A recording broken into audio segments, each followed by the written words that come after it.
Cristiano Ronaldo football की दुनिया का एक सितारा जिसे सिर्फ एक खिलाड़ी नहीं बल्कि एक प्रेरणा स्रोत के रूप में देखा जाता है। उनका जन्म 5 फरवरी 1985 को पुर्तगाल के फंचल में हुआ था। गरीब परिवार में जन्मे रोनाल्डो ने कभी भी अपने सपनों को बड़ा करने में हिचकिचाहट नहीं दिखाई। उनका प्रारंभिक जीवन चुनौतीपूर्ण था, लेकिन उन्होंने फुटबॉल को अपनी जीवन की राह के रूप में चुना। उनकी यात्रा की शुरुआत स्कूली दिनों में हुई, जब उन्होंने अपने पहले फुटबॉल क्लब काकीरास में खेलना शुरू किया। उनकी प्रतिभा तेजी से उभरने लगी और मात्र 12 साल की उम्र में वे स्पोर्टिंग लिस्बन के युवा अकादमी में भर्ती हो गए। यहां उन्होंने कड़ी मेहनत की और अपने खेल कौशल को तराशा।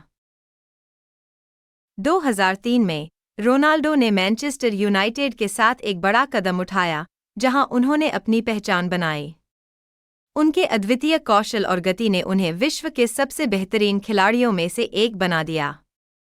क्लब के लिए खेलते हुए उन्होंने 3 प्रीमियर लीग खिताब और 2008 में अपना पहला बैलन जीता।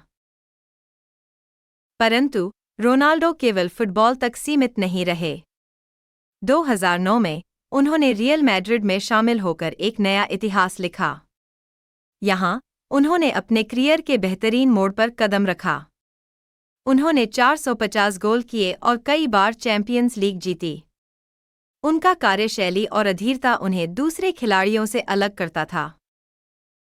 2018 में रोनाल्डो ने जुवेंटस में स्थानांतरित होने का निर्णय लिया। यहां भी उन्होंने अपनी उत्कृष्टता का लोहा मनवाया और नए खिताबों की दिशा में कदम बढ़ाया। लेकिन उनका फुटबॉल करियर ही नहीं, उनका सामाजिक जीवन भी प्रेरणादायक है। उन्होंने अपनी चिकित्सा परमार्थ फाउंडेशन की स्थापना की, जिसके माध्यम से उन्होंने कई बीमार बच्चों की मदद की है। 2021 में रोनाल्डो ने एक बार फिर मैनचेस्टर यूनाइटेड में वापसी की। आज वे अल नास्र के साथ खेल रहे हैं, जहां वे अनुभव और कौशल के साथ नए खिलाड़ियों को प्रेरित कर रहे हैं। रोनाल्डो की कहानी उस संघर्ष और मेहनत की प्रतीक है, जिसने उन्हें केवल एक खिलाड़ी नहीं, बल्कि एक वैश्विक आइकन बना दिया है।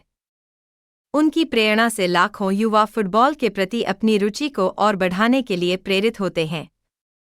उनका सपना न केवल खुद को साबित करने का है, बल्कि दुनिया को यह दिखाने का है कि कठिनाइयां केवल अस्थायी होती हैं, जबकि संघर्ष की कहानी हमेशा अमिट रहती है। आपको यह कहानी पसंद आई तो कृपया इसे लाइक करें, अपने दोस्तों के साथ शेयर करें और ऐसी और कहानियां सुनने के लिए सब्सक्राइब करें। आपकी प्रतिक्रिया हमें और बेहतर कहानियां लाने में मदद करेगी।